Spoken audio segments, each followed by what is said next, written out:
Tonight on The Buzz, there's big news from Red Giant Software. They've teamed with Wes Plate and released 2 new Automatic Duck plugins.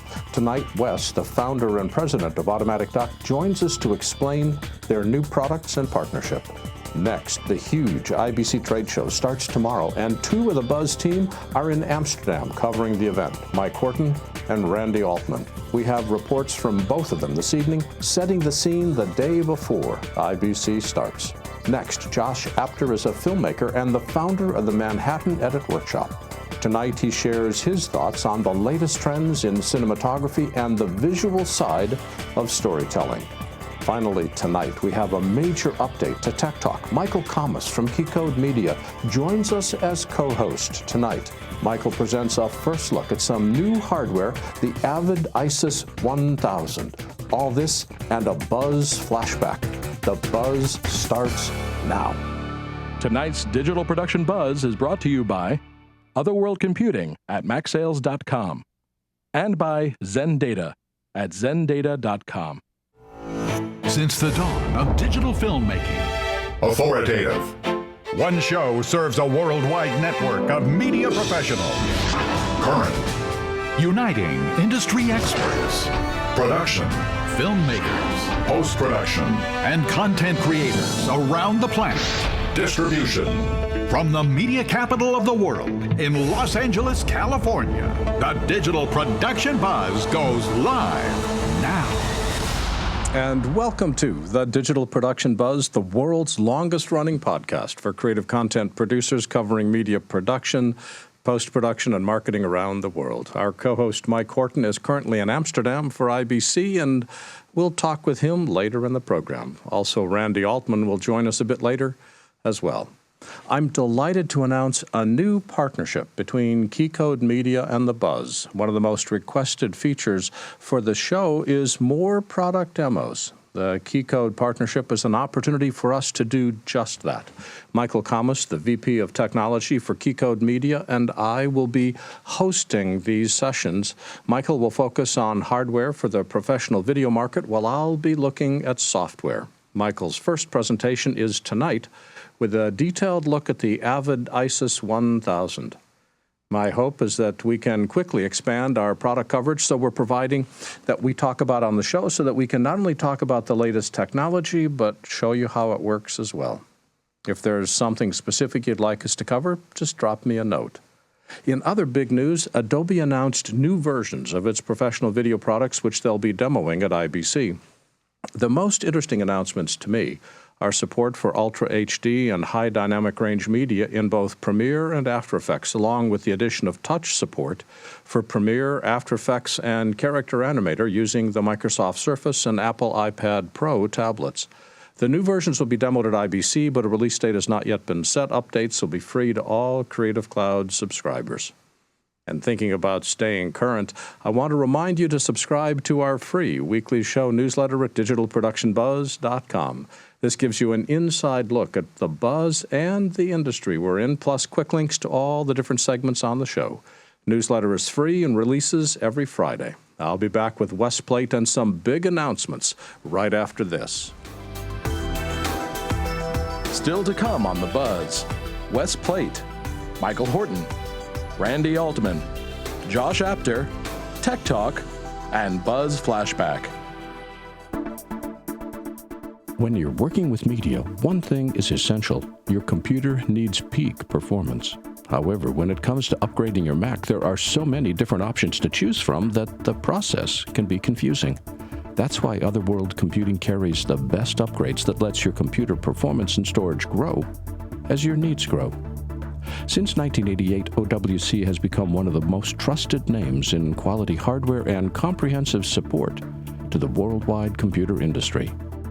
With an extensive online catalog of Mac, iPhone, and iPad enhancement products, as well as a dedicated team of knowledgeable experts providing first-rate tech support, OWC has everything you need to take your current system to the next level. Whether you need to maximize your system's memory, add blazing speed, or enhance reliability, look no further than the friendly experts at OWC. Learn more by visiting MacSales.com today. That's MacSales.com. wesplate.com.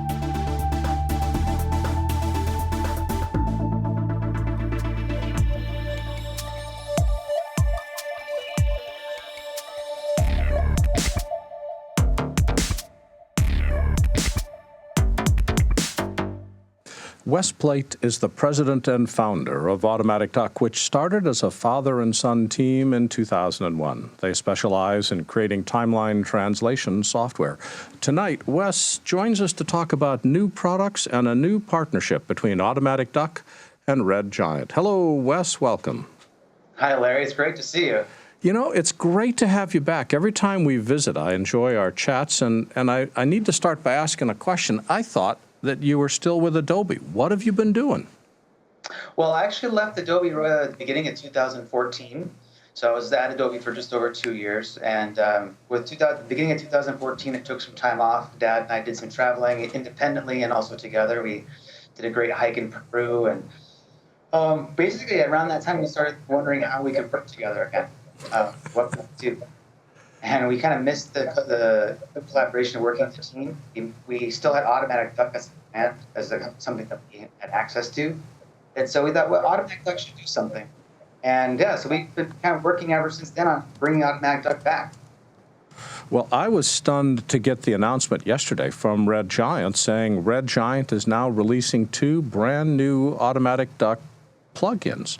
Let's start first with why the relationship with Red Giant, and then we'll talk next about what the new toys are. Sure. Well, when Harry and I were considering bringing Automatic Duck back, we had to consider what's the tool we're going to create or what's the product, and then also we had to consider just the logistics of bringing a company back from basically zero, and we just kind of wanted to partner with somebody who could help us with that. Red Giant's got a fantastic network of users, as well as they've got great marketing, and their website's beautiful.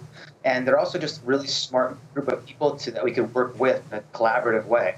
So it allows us to focus on development of product. They can help us with the marketing. They can also help us with, just sort of running what we want to do, give us ideas, and also their engineering, our engineering, so we can have an idea that we can collaborate on projects, create something together.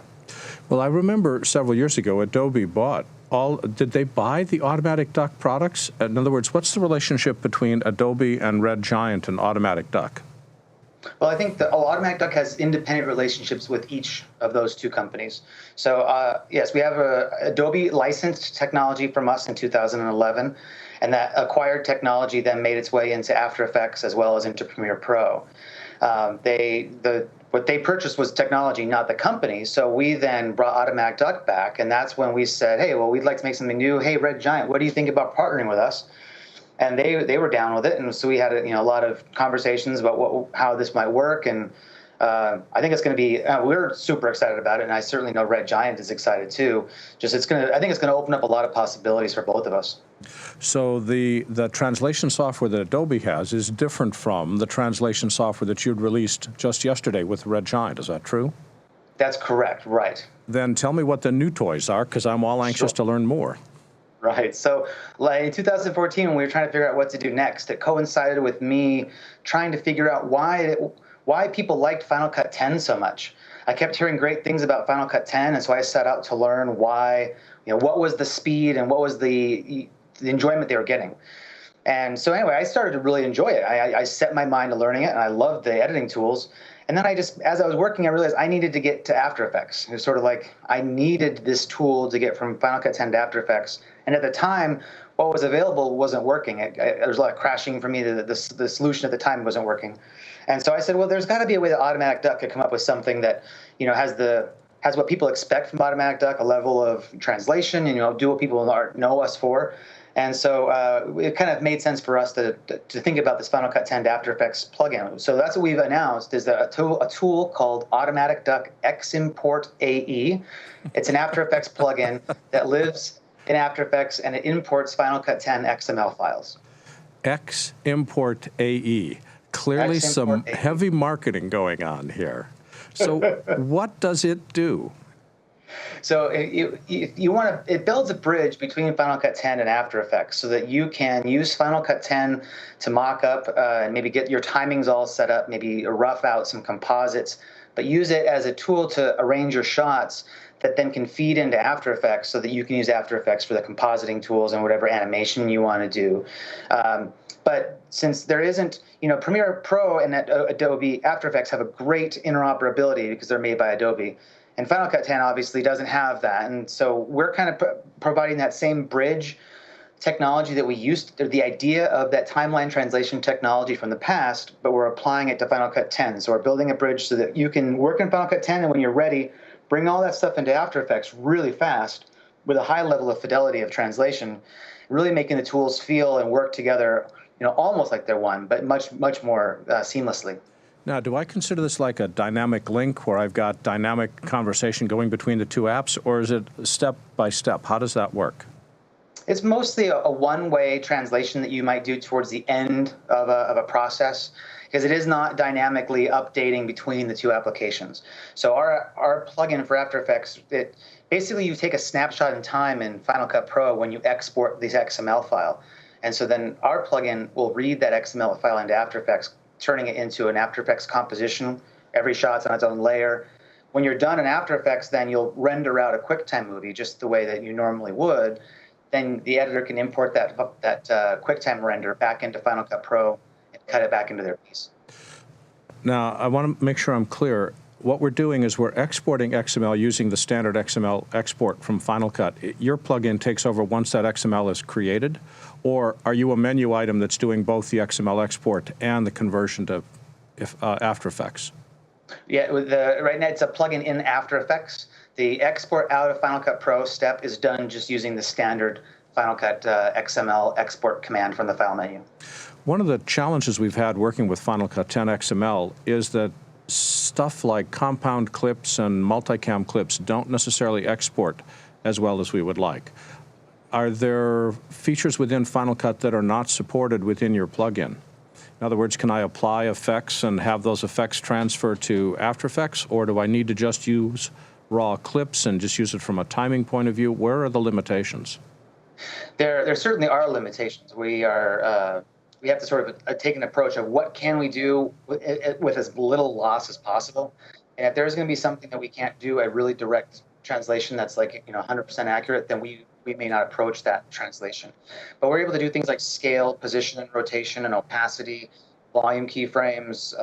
All those things can be animated. In addition to opacity, you could have your blending modes, speed changes, time remapping, as well as constant speed. The third-party effects translate with our tool, which allow you to apply something like, let's say, Colorista from Red Giant. You could apply that in Final Cut Pro. It'll then be applied in After Effects using our plugin with the exact same settings.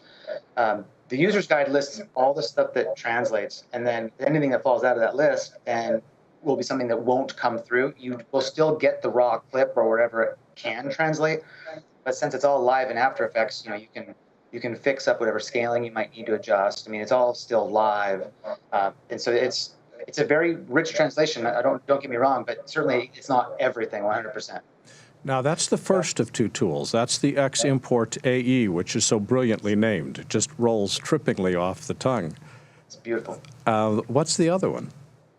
The other one is brilliantly named as well, Larry. You'll love it. It's called Media Copy, and you're never going to guess what it does. I hesitate to even guess, actually. I should have given you a chance to guess. So we have another tool called Automatic Duck Media Copy, which is actually coming into version 4. This is a product that Automatic Duck used to sell a number of years ago, and was particularly popular with Avid users. And what this product does is it reads an Avid AAF file, even an Avid bin file, or an OMF, I guess, for that matter. Also XML from Final Cut 7, and we've also now added the ability for it to support Final Cut 10 XML. And what Media Copy does is it looks at that file and says, what media is referenced by this sequence or referenced by the clips in this bin, and then it just copies those files to a location that you specify. It can be really handy if you need to move a sequence from Final Cut 10 on one computer to After Effects artist down the room or down the town, down the street. It can also be helpful if you just want to isolate the media for a project so that you can archive it, for example. That's what a lot of Avid users have told us they do with it. And it takes a tool that can be pretty tedious in the NLE. All the NLEs have some kind of tool for moving media, but it kind of keeps it in that NLE's sandbox in a way. In the case of Avid, it creates a whole bunch of clips that an editor might not want to have in their bin. So it's a simple way to take the media that's associated with a project and just move it to, or copy it to another computer. With Avid, the media is stored separately from the project file, but in Final Cut 10, you have the option of storing media in essentially a bundle, which is inside the library. If I've got media stored inside the library bundle, can you still grab it and copy it? Yes, absolutely. Yes, that we can still find that media and copy it to a new location that will basically pull it out of the bundle, and then the After Effects plugin, when it's searching for media, is smart enough to search the system for those media files, even though they have a different path than the XML file states. That is very cool, because dealing with the bundle has caused a lot of problems for a lot of people. So yeah, and it can be handy to have everything in one place, but it also, like you say, causes problems and confusion. Well, I recommend that for people that are new to Final Cut, storing media inside the library simplifies your life tremendously because you know where it is. But it's hard to open up that bundle and pull media out without breaking your project. So, and again, you're not moving media, you're creating a copy of it. Essentially, you're collecting it into a separate location, either for archiving or additional processing. Is that a true statement? Right. That's right. We don't ever move media, which implies that the first location is going to have its media deleted. So we're always creating new files in the destination location. Is this the start of multiple applications, or is this just that you were bored and your team decided to do something and this is a stopgap until something else comes along and you take that motorcycle trip across the country, or are we going to be seeing and hearing more from Automatic Duck in the future? The hope is that this will be the start of a new phase with Automatic Duck and partnered with Red Giant, where we're going to be able to create more tools over time. We've got more ideas than we have time that we can implement them all, and we're going to be trying to figure out, which of those ideas we're going to tackle next. Some things are bigger than others, but we definitely have room to grow, and we have plans to grow as well. Red Giant specializes in creating effects which change looks. I'm thinking of Magic Bullet and Trapcode Suite and all the other incredible tools they've got. You've got something totally different. You're not changing the look. You're actually providing utilities for moving files from point A to point B. Why did you decide to partner with Red Giant? Because there's not a one-for-one relationship between what you create and what the bulk of their products are. That's true. I think it's a nice synergy. We provide a different kind of product than they've had in their catalog until now. So I think that this is a nice supplement to what they've already been offering to their users. They've been offering these looks and these effect plugins for some time, but now Red Giant can offer a really great utility tool that complements those effects that their users already have. So the ability to translate third-party plugins is a great big benefit to all those users. Even though we are supporting plugins from other vendors besides Red Giant, the plugin supports plugins from Boris, Digital Anarchy, Noise Industries, and so we certainly want to make sure we get as much coverage as we can. It's also a nice thing for Red Giant that they happen to make these plugins that we've made sure that they translate. So I was just thinking, you and your dad started Automatic Duck almost 14 years ago. Is he still talking to you, and is he involved with the development? Oh yeah, he's immensely involved. Yeah, he's doing great. It's been almost 15. No, it's been more than 15 years. It was April 2001. No, you're right. It's 15 years since we started the development. You're right, Larry. You know my story better than me. 15 years. We're still getting along great, and it's never easy working with family, but we've developed a really great relationship over the years. It's really hard to turn your back and walk away. That they just keep hanging around. What are you looking at in the future? What trends are you keeping your eye on? I'm not asking for a new product, but what's caught your attention? And is there some special opportunities as we start to move with Adobe's announcement yesterday of support for high dynamic range media, or as we move into 4, 5, even 8K images? Are there utilities that we need to keep our eyes on, or is this media just bigger but the same as what we're dealing with now? Oh boy, when we deal with media for our stuff, it's just a file that we're referencing, and so when I'm working as an editor, even I rarely think about my media anymore, and so if it's big or small, it almost doesn't even matter from the perspective that I take. So I don't necessarily have great insight for you. What I look to is, how can editors be most efficient with their workflows as possible, and what stumbling blocks in the NLE might they hit that they want, they have to do 50 clicks to get something done, and maybe that could be streamlined. So my interest is always in trying to keep the creative flow of users in that state of just creating instead of having to be clicking and working with technology that gets in their way. So I continue to look to that, and I think that transcends even files, because that's truly just a way of working beyond technology. Are you seeing an increasing interest in collaboration? I'm thinking Avid's had collaboration between editors down for a long time, and Adobe's continuing to experiment with Adobe Anywhere. Final Cut right now is one editor per library. Are you seeing an increasing need for collaboration in terms of multiple people in the same files at the same time? I certainly hear the need for that. And the places that I go and people I talk to, I hear that that's one of the major remaining criticisms of the Final Cut 10, although I know that there are people and companies out there that are trying to figure out ways around sort of that, like you say, that one system, one editor, one library limitation. But I don't know that I'm aware of necessarily the technologies that other companies might be developing. I'm not too up on all that, but I know that it's certainly an issue.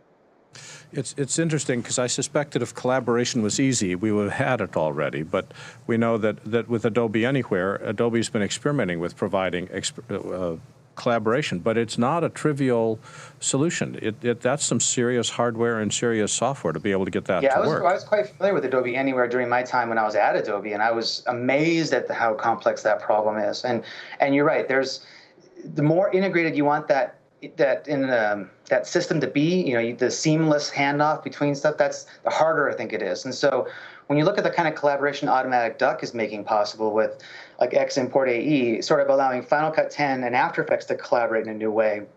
I mean, it's not 100% seamless where you just click a button and now all of a sudden magically everything appears. You have to click like 5 times. But it's still a whole lot better than just starting from scratch and rebuilding.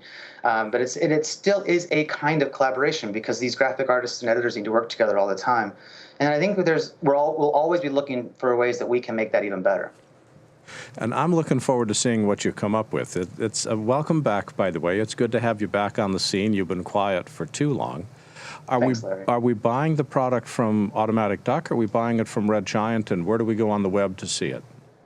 Yeah, all the sales are handled through Red Giant's website now. So if you want an Automatic Duck product, you can go to redgiant.com. We also have stuff at automaticduck.com, information about the products, as well as you can still access the old Final Cut 7 plugins from a long time ago from automaticduck.com. So I would check out both those places for information about the new stuff. And Wes, the key website is automaticduck.com, all one word. Wes Plate is the co-founder of Automatic Duck, the president, and one of the chief bottle washers. Wes, thanks for joining us today. It's great to see you, Larry. Take care. Bye. See you soon. Bye-bye. Still to come on The Buzz, Michael Horton, Randy Altman, Josh Apter, Tech Talk, and Buzz Flashback. If you need long-term archiving for your video content, then you should look at ZenData. They specialize in providing secure, long-term storage of video content with a low cost per terabyte. The company has a variety of archive solutions that range from external LTO drives that can connect to your laptop to multi-petabyte storage systems using huge robotic libraries. ZenData systems will store your content on LTO or Sony optical disc archive cartridges. And with their next release, they also provide an option for archiving to the Amazon cloud. They offer great compatibility with many of the third-party applications used in the media and entertainment industry, including most media asset management systems. ZenData has hundreds of installations around the world, from Los Angeles to Mongolia. So if protecting your assets is important to you, visit zendata.com. That's XENDATA.com.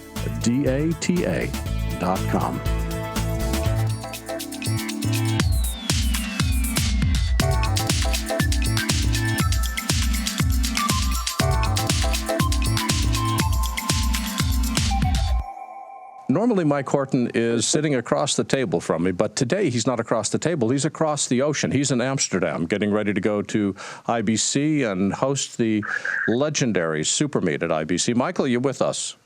I am here. I'm here on the beautiful Prinsengracht Street in Amsterdam, which is in the heart of the Jordan area, which is one of the most beautiful areas of Amsterdam. And as a matter of fact, if we're going to give you a little travelogue here, if you ever go to Amsterdam, this is where you want to stay, right here in the Jordan area, because it is the place that you've always imagined Amsterdam to be, with all the canals and the churches and the beautiful 1600 built buildings. It's the most beautiful city ever. Are you spending any time getting ready for the Super Meet, or are you just kicking back being a vacationer today? I did. Actually, I just got back 30 minutes ago from the RAI, which is where the big IBC trade show is. And I just dropped off a bunch of promotional material at various booths there. For those of you who do not know what IBC is essentially it is NAB here in Europe. And it's where NAB is the place that they announce the products. IBC is the place that they ship the products. So that's pretty much it. And then we do the Super Meet on Sunday, the September 13th, this Sunday, here in Dam Square, which is at the Hotel Krasnopolsky. And we've done this now for 8 years. I remember that was where I had a chance to give a speech a few years ago when we talked about Final Cut 10. You did. And that's a beautiful old hotel. It's a spectacular location. How many people are you expecting for the event? Well, we usually get about 500 people, and we expect this to be the same, and if not more, because we have the legendary film and sound editor Walter Murch, who is our guest. You have been in Walter Murch's place before at the Super Meet Amsterdam, and now Walter Murch is at the Super Meet Amsterdam. So, Larry, you're in very good company. An extraordinarily good company. Have you had a chance to see any of the preparation for IBC? How big is the show itself? Yes, I did. Listen, I was at the show floor today at the RAI. And I did some undercover work as much as I possibly could, but the problem is the companies there are doing better undercover work than I could possibly do. So I went to the Sony booth to see what this new camera that they're going to announce is going to be. I couldn't see anything on anywhere where this new camera that they're going to announce is going to be, but I imagine it's going to be some sort of 8K kind of thing like Canon announced. And so I couldn't find anything there. And then I went to these other places, and I know Atomos has just introduced the Shogun Studio, and they had big, huge signs all over the RAI Convention Center, along with Black Magic. It was like, who can outdo the biggest signs? It was Atomos or Black Magic. It was just all over the place. And then they're out Sonying each other. It was just this massive Black Magic here, Atomos here, Black Magic. It was incredible. And but it's so much fun, and it's an absolute. I mean, I'm out here right now. It's what, 7 o'clock now or something like that in Amsterdam, and it is a beautiful day. And it's a gorgeous sunny day. Although the next couple of days it's going to be raining, but I'm enjoying myself right now. Well, Michael, I appreciate your taking time out of your evening, our morning, because we recorded this a few hours before the show to talk with us. Is there still room for people to sign up for the Super Meet, and if so, where do they go? Oh, absolutely. We never turn anybody away. And this really is going to be one of the best shows that we've had in a long, long time. So if anybody is listening and they happen to be in Amsterdam at this time, the Super Meet really is the place to be, because it's you'll meet a lot of very, very smart people, and you'll learn a lot. And that's the whole idea of these events, is just to show up and network and meet people that are much smarter than you, learn something, and go home maybe with a raffle prize. Who knows? Because there's 68,000 euros worth of raffle prizes. What website can people go to? Supermeet.com. That easy. Mike Horton is the co-host for The Buzz. He's over in Amsterdam getting ready for IBC. He's also the legendary co-founder of the Super Meets, and the one in Amsterdam's coming up this Sunday. The website is supermeet.com. Mike, thanks for joining us today. Thanks, Larry. Have a great show, and I will see you in a couple of weeks. I look forward to it. Travel safely and have a great Sunday. I shall. See you later. We started our conversation about IBC with Mike Horton. Now we turn to the hard news front, and we're chatting with Randy Altman. Randy is the editor-in-chief of postperspective.com and our regular news correspondent on all things related to Post. Hello, Randy. How are you? Hi, Larry. How are you? We are doing great. It's sunshiny, it's warm, and I understand it's going to be raining tomorrow in Amsterdam. I wish I was there. Oh, well, today was a gorgeous day, so sorry you missed it. It was actually sunny and bright and beautiful, even at the Rye. So I know that it's in the evening, and we pre-taped this because you just refused to stay up until 3 o'clock in the morning to join us live on the show. But what are you looking forward to at IBC? How are you going to cover the show? Well, personally, I'm going to be walking around with my iographer camera rig, interviewing people, finding out sort of the elevator pitch on what's new, and then I'm allowing my readers to go and try to investigate it a little bit more on their own. But there's a lot going on. Little dribs and drabs have been announced prior to the show. 8K is now a big part of the conversation, thanks to Canon's development of an 8K camera, reference monitor. So going to find out what people really think about 8K. Do they need it? Do they want it? Horton was talking about the fact that it looked like there were dueling booths going on with Atomos and Blackmagic Design, each trying to outdo the other, and Sony is getting ready to introduce a new 8K camera. It sounds like we're going to be seeing some new announcements, not just shipping product as we were expecting. Is that your take as well? Yes, absolutely. I mean, also Tangent Panels has they introduced a new affordable and small footprint panel that is good for editors, VFX artists, not just dedicated color graders. They were clear in saying that this is a prototype and that the design might change, the features might change, but they're here showing that. So there are companies here with new products that if it's not ready at the show, it will be ready in early 2016. So what else are you looking forward to seeing? You've already mentioned virtual reality. Is there a booth that you want to take a look at in particular? Honestly, I want to wander around, and that's going to be a big part of my show as well. So, I do make some appointments. The rest of the time is spent just kind of wandering the different halls that maybe I'm not familiar with to find something new. Red is going to be here with a small booth, but they're going to be talking about partnerships. So there's a lot going on. It's going to be an interesting show, and I'm looking forward to finding out what everybody's planning on doing. You're going to see what the news is, and you're going to report it. I will. That is my goal, yes. Randy, do you cover press conferences, or do you just travel the show floor? Other press conferences, so Quantel and Snell are going to have a press conference tomorrow, and I believe that they're going to introduce a brand new name for the company. There's going to be an AJA press conference, so I expect some new products to come from them. So yeah, I'll be going to some press events, press conferences, and also just visiting booths solo. And for people that want to keep track of what you see that's new and we need to pay attention to, where can they go on the web? Well, they can go to postperspective.com. I will also be tweeting. I'm going to have some blogs from Post Pros who are wandering the show for me and giving me their perspective. So there'll be a lot going on. And the main website is postperspective.com. Randy Altman is the editor-in-chief. And Randy, thanks for joining us today. Thanks, Larry. Still to come on The Buzz, Josh Apter, Tech Talk, and BuZZ Flashback.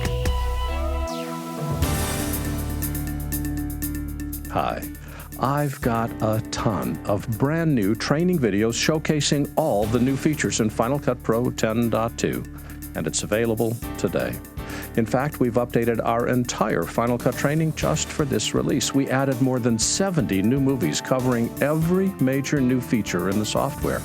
Then I added new techniques and new ways of working that I've discovered and written about in my newsletter over the years. I updated our workflow and editing training with 31 new movies and effects with 41 new movies. This makes our Final Cut Pro 10 training the most comprehensive, most up-to-date, and most affordable way to learn everything about this amazing software. It's quick, it's easy, and it's complete. I'm proud of all of my training, and especially this one. Get your copy today in our store at larryjordan.com, or even better, become a member of our video training library and get access to all our training for one low monthly price. Both are incredible values. Thanks.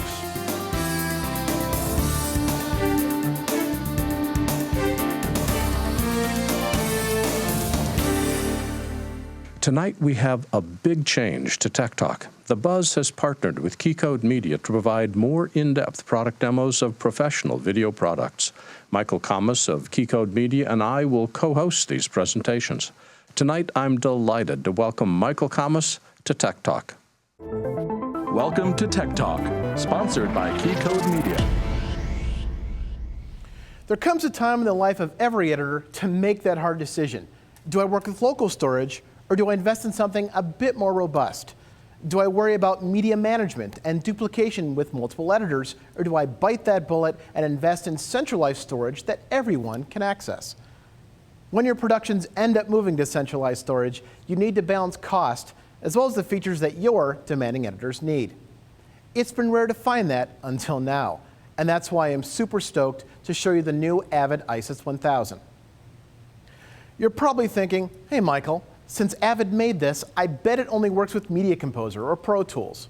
That's not the case. The 1000 does not require working with Media Composer or Pro Tools.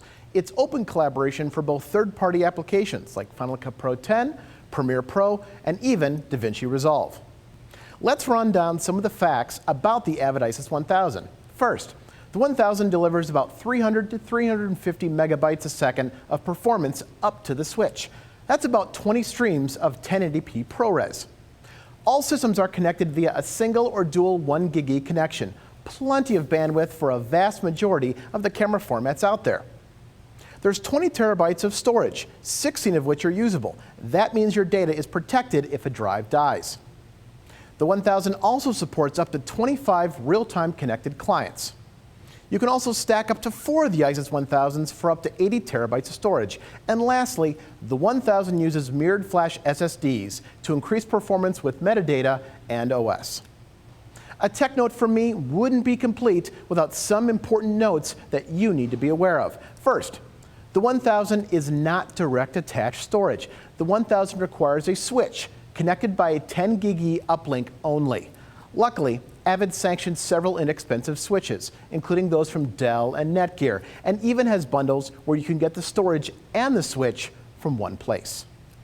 We've also found the 1000 is also fairly loud, so I wouldn't recommend having it in your edit bay. Put it with the rest of your network gear in a climate-controlled room. Well, enough with me. Let's actually see the thing. Here you go.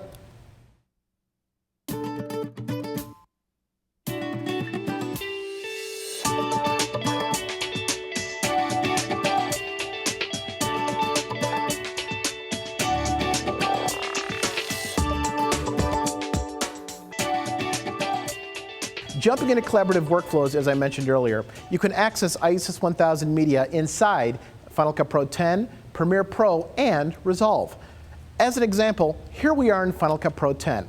While Final Cut Pro 10 doesn't currently support multiple editors inside the same library at the same time, regardless of what storage you have, the ISIS 1000 does allow multiple editors to access the same media at the same time, all in one protected place. Avid has also made several tweaks under the hood to more efficiently stream media to and from your Mac systems and to be utilized to the fullest extent during playback by Final Cut Pro 10. For those of you who work inside Premiere, the workflow is very similar. Multiple editors can mount the same volumes, or as Avid calls them, workspaces, and all editors, if given permission, can work with the same copies of media in real time. No concurrent editors in the same project, however, without Adobe Anywhere. Media Composer still has the market cornered on concurrently shared projects. Many folks seem to think that running shared storage is something for IT folks or us tech heads. And while the ISIS 1000 certainly does have high-end administrative features, it's still simple enough to handle through a basic web interface. Here, you have the ability to log into the ISIS 1000 via your Edit Station's web browser and handle your basic functions. You can look at the virtual workspaces you've created, as well as how much space in that workspace has been used and how much is still free. You can also manipulate what users can take advantage of in that workspace. Triggers can also be set as warnings when the workspace is about to run out of free space. But don't worry, you can grow and shrink the space available with a few mouse clicks from your web browser. I personally really dig the ability in the web interface to see which clients are connected and how much bandwidth they're using, as well as the total bandwidth out of the box. I want to make sure I'm getting the most bang for my buck. I'm jazzed to see heavy iron shrunk down and made affordable for smaller edit shops. Collaborative editing is increasingly important for media creation, which is where the Avid ISIS 1000 shines. Got tech questions? I've got the tech answers. Hit me up on one of the links below. I'm Michael Kammes with KeyCode Media.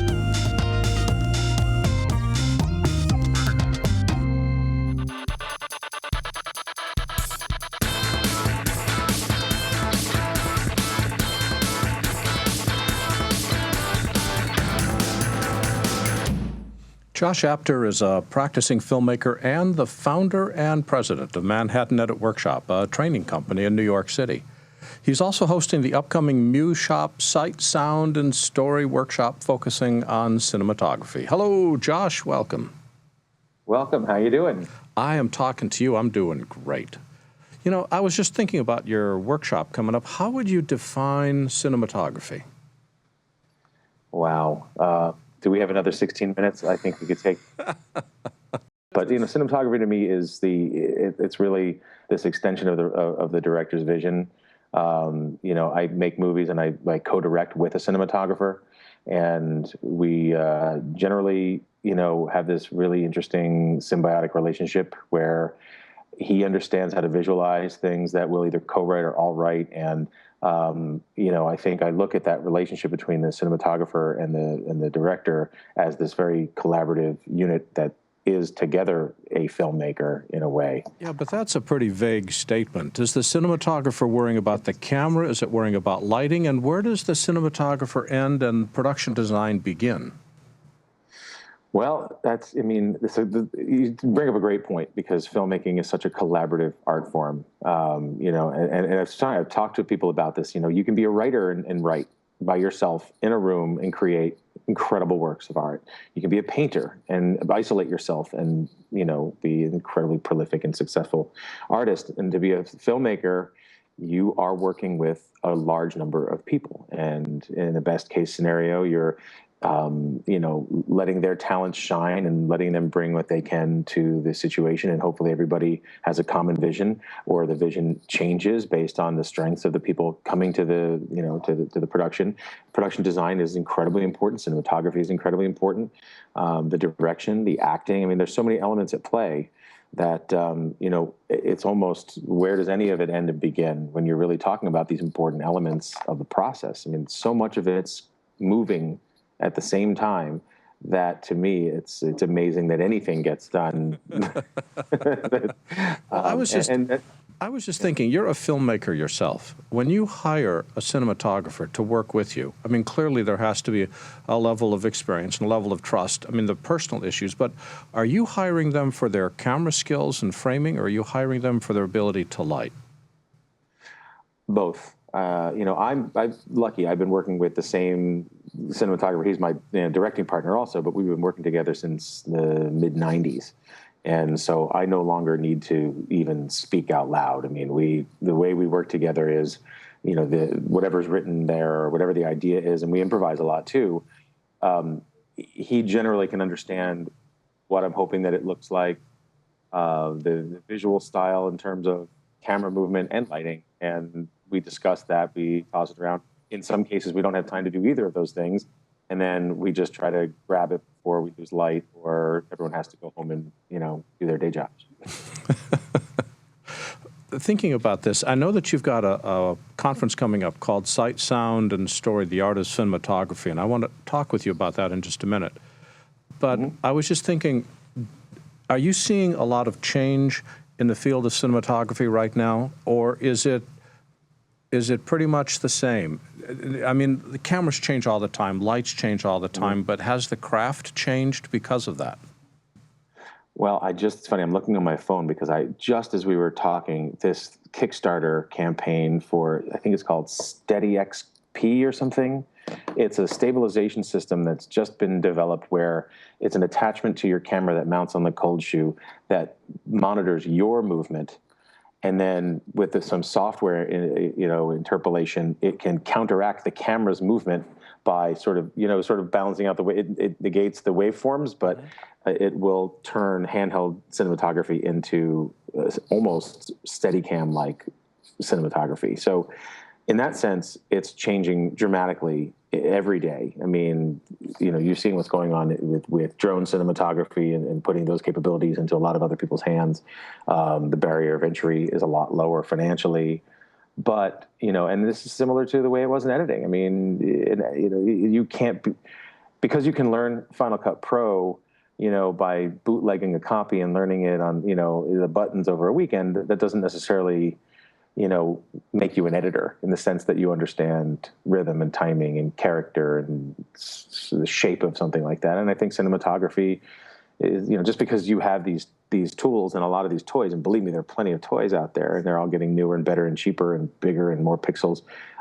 It doesn't necessarily make everyone who can afford them a cinematographer. So that discipline remains identical in a way. You know what I mean? It's about telling a story using light and image and those things were the same whether you were shooting on film or shooting on U-matic tape or shooting on 8K. I would prefer to shoot on 8K than U-matic tape, but having done... It's the work of the devil, right? So that gets me to I think a challenge that I've been thinking about myself is how do we train people to understand what the craft of cinematography is, because it's easy to get distracted by all the toys, which leads me into the speaker series you've got. So tell me about that. Well, the first question about how to teach it, I think in the early days of the quote DSLR revolution, I was teaching classes with a gentleman you may know, Jem Schofield from the C47, and it was remarkable how much the discipline resembled film in that you were working with regular lenses with manual exposure control, and you had to understand certain things in a way that you didn't have to when you had point-and-shoot video cameras with zoom rockers and autofocus, and it really brought some of that film discipline back into the training of cinematography. So I thought that was terrific. You'll never be able to teach people to not see what they're shooting until it gets back from the lab, which I think the excitement of that you'll never be able to recreate that. And I don't think many people would rather. Video assist is great, playback is great. I don't think anyone would ever go back if they could, but there's certain things that are just different now, and for good reason. I think I lost the thread of the question, so if you want to go back to what you were asking. On the other hand, waiting until the next day to realize that you've entirely screwed up the entire day's shoot because you had a hair in the gate, I don't want to go through that feeling either. So there's pluses and minuses here. Right, and just like no editor that I've met who started in film and went to digital would ever go back to film, I don't think any cinematographer would go back to basically wearing a blindfold for 24 hours until they know what they had on, had gotten the day before. It's, exactly. So what was your thinking in putting this workshop together? Because I was impressed that it's not really a workshop, it's a speaker series. You're listening to a bunch of experts talking. What was the thinking behind this? Well, it's a symposium, much like Sight, Sound, and Story, the post-production event that we've been doing for the past 3 years. And then for 4 years before that, we were co-producing EditFest New York with American cinema editors. And, I'll give credit where credit is due. The newly minted president of Manhattan Edit Workshop, Jason Banke, he's actually going to be, I just outed him because the press release isn't out yet, but he really was thinking ahead saying, we've been doing these editing events, but we do teach cinematography. We're all interested in it. We're filmmakers. It's Sight, Sound, and Story. We've done VFX panels and sound panels. Why don't we branch out and do a panel dedicated to the art of cinematography? And he's really taken it and run with it. And I'm helping as much as I can and loving every minute of it. But I think it's a logical extension of what we do. And it'll be just like those summits that we do in June, but it's a single evening and 2 panels. And we're starting smaller here, but it may end up being as big of an event as the post-production event that we do every June. Now the panels caused me to think, but well, let me talk about the panels first. You've got 2 tracks. One is on nonfiction and one called Creative Vision. Is cinematography different from nonfiction to fiction, or does cinematography vary by budget? As you have more money, you can do more stuff, and as you have less money, and most nonfiction is pretty poorly funded, you can't do as much. Is the genre the difference, or is the budget the difference? Well, I think the genre and the budget are the difference. I mean, no amount of money will be able to buy you a real experience that's not happening in front of your eyes. You can't, look, I'd say you'd argue reality TV tries to invent some of these experiences, and I think the conventional wisdom is that some of that stuff is staged and not real. But in real documentary, let's talk about verite traditional documentary, for example. There's no money that could buy you what happened in American Dream. And so that's not a budgetary constraint. That's an observational opportunity. If you're there long enough and you get the trust of these people and you have a good enough eye to find what's out there and see these connections between people in the situation, you'll get that. And it doesn't matter if you have $1,000 or $100,000 or $1 million. So in that sense, I think it's cinematography is cinematography. The challenges are different in narrative and in documentary. And I think that's why we're dividing the two, because we really want to focus one on what happens when there's no take two. What happens when you're thrown into an experience that has a big question mark on it?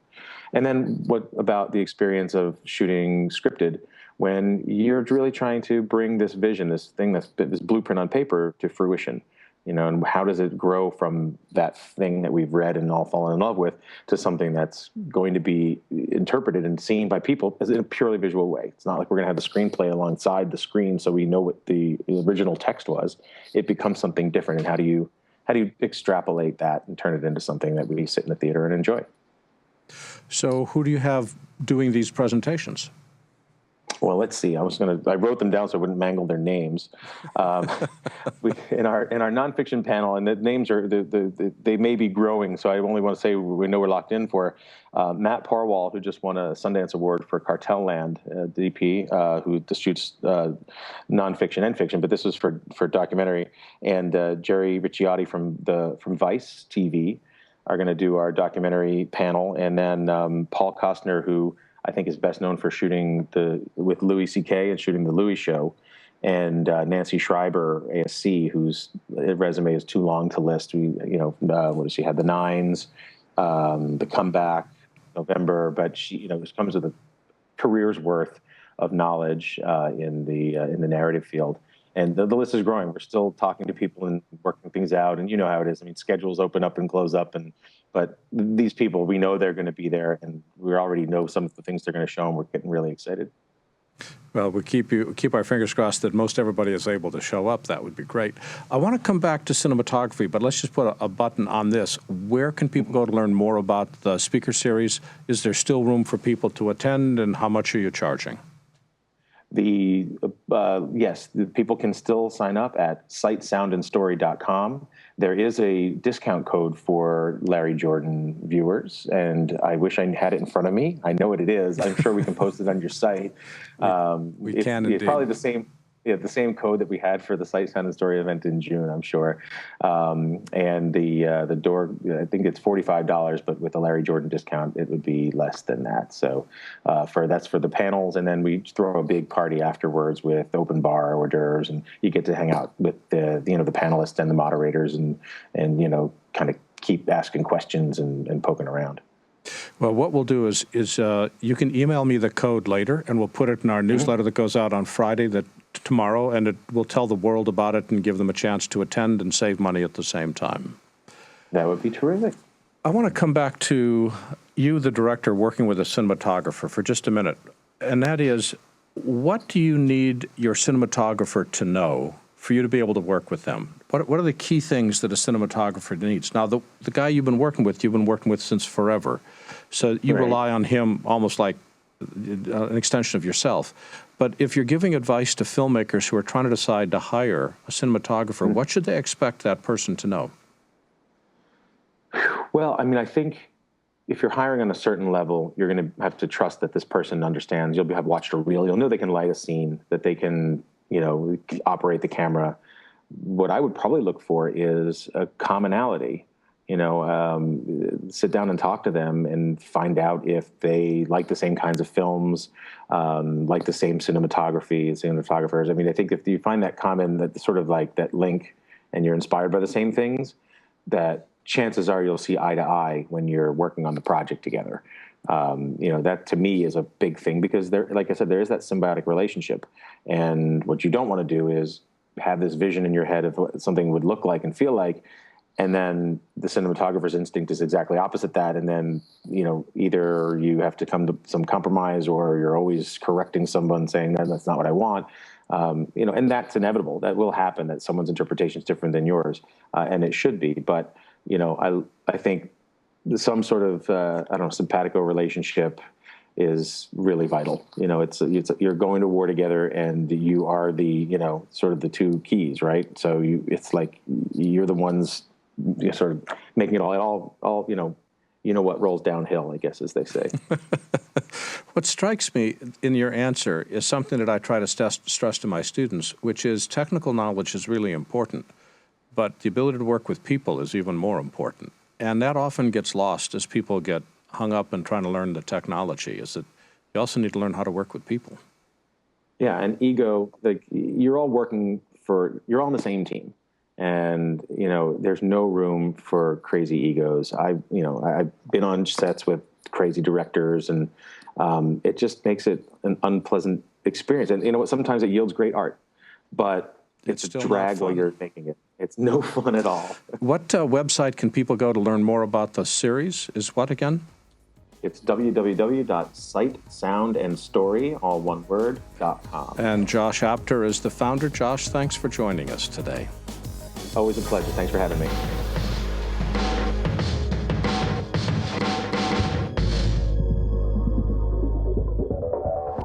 It's time for a BuZZ flashback, 5 years ago today. The iPad is really very exciting. This has been the great development over the past year. And as I visit other studios and clients or friends or whatever, I'm just seeing the iPad almost becoming a very ubiquitous kind of editing tool as well. Specific applications that are going to help creators, and I've got 2 or 3 right now that really are very impressive. This was a BuZZ flashback.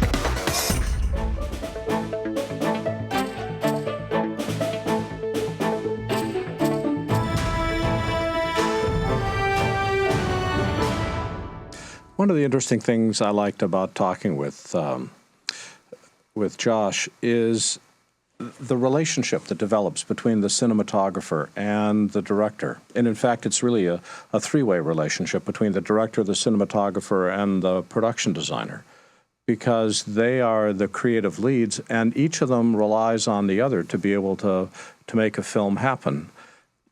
The reason I'm so struck by this is that I spend most of my time teaching people technology, and it's an important aspect, but it's easy to get blinded by trying to figure out what's the best camera, or what's the greatest resolution, or what's the best speed that you need. This is a piece of the puzzle, but it's not the entire puzzle. And the ability to work well with people and to be able to be collaborative and creative and not try to get in the way is, I think, an even greater skill, which is impossible to teach and something that you can only learn over time. And I was interested in Josh's comment on that. I want to thank our guests for today, starting with Wes Plate, the founder and president of Automatic Duck, Michael Horton, the co-producer of the Super Meet at IBC, Randy Altman, editor-in-chief of postperspective.com, and Josh Apter, the founder and president of the Manhattan Edit Workshop, or soon-to-be ex-president from what he announced tonight. There's a lot of history in our industry, and it's all posted to our website at digitalproductionbuzz.com. Here you'll find thousands of interviews, all online and all available to you today. Visit with us on Twitter at DPBuzz and Facebook at digitalproductionbuzz.com. Our theme music is composed by Nathan Doogie Turner, with additional music provided by smartsound.com. Text transcripts provided by Take One Transcription. Visit takeone.tv to learn how they can help you. Our producer is Serena Catania. Our engineering team, led by Megan Paulus, including Ed Golia, James Miller, Keegan Guy, Lindsay Lubert, and Brianna Murphy. On behalf of Mike Horton in Amsterdam, my name's Larry Jordan, and thanks for joining us on The BuZZ.